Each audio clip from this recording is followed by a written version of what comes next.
So my name's Hadley Freeman, and I'm here to talk about my book, Life Moves Pretty Fast, which is a look at the lessons you learn from 80s movies and why we don't learn them from movies anymore. I love coming to Edinburgh. It's got the best audiences, I find. The people there are so enthusiastic and they really want to know more about the books. There's sometimes when you go to places and audience participation can be a bit shy, and I never find that at Edinburgh. People here have so many great questions. They really want to talk to you. They often have questions about all kinds of work, not just the book that I'm talking about, but it can be about journalism, it can be about anything I've written before. So it's just a lot of fun. The atmosphere here is so lovely. I mean, I arrived at about 4 and came to meet some friends with their little kids, and there were just loads of little kids running around in the sunshine.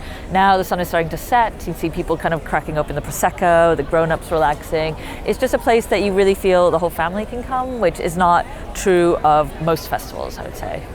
So for the event, I'm going to be interviewed by Lee Randall, so I'll just be led by her. But I imagine it'll be looking at stuff I look at in the book, such as why depictions of women, young women particularly, have gotten so much worse in movies since the 80s, why there are fewer movies for women, why depictions of masculinity have gotten so reductive and infantile since the 80s, attitudes towards America, how they've changed in movies since the 80s, and also race, how race is treated so differently compared to movies in the 80s. So be looking at all those kind of social things, but also a lot of, Ferris Bueller quotes, Ghostbuster quotes, all the fun stuff. As far as I'm concerned, it's the best film book that's been written. Not that I've read all of them, but since The Kid Stays in the Picture, which was written probably about 15, 20 years ago, I think. So just the tone and just the wealth of information and everything in there, I think is just phenomenal. And just her in person was great as well. I mean, sometimes you have expectations from an author, and just to have that sort of fulfilled and to have that sort of same sort of information and level of excitement sort of peep out of them, I think is great.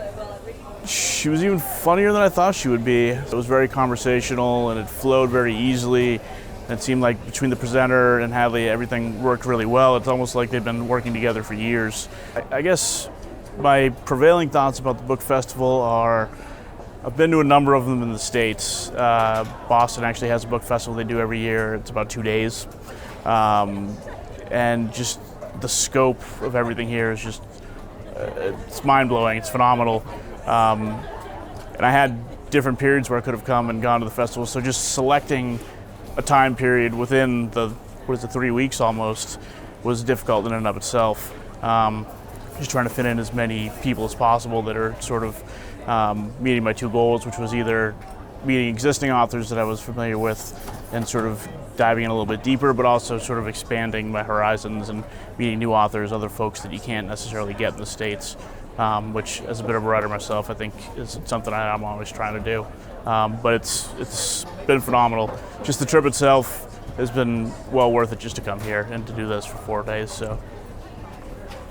I've just been to see Hadley Freeman talking about 80s movies and why good movies don't get made anymore. I think it was kind of thoroughly enjoyable. It was. I feel a little disappointed that I've still got a whole lot of 80s movies to catch up on. That there's ones missing from what I kind of saw, but just all the sort of interesting kind of discussion around why they're not made and themes that are not kind of in big movies now, which would explain why I don't really go to the cinema anymore, because there doesn't seem to be anything that's really appealing to me. So this is the first time I've been back at the book festival for a few years. I used to live in Edinburgh, so we used to come quite regularly, but I live in Fife now, so I've kind of come through. So I came through this afternoon and thought, I forgot why we kind of used to come here all the time. It's just got a really good atmosphere about it. I've sort of spent the afternoon sitting in the sunshine between things and having a bit of a mooch around the bookshop, and it's just a really good atmosphere around it and people to sort of talk to and so on around, so it's been really enjoyable.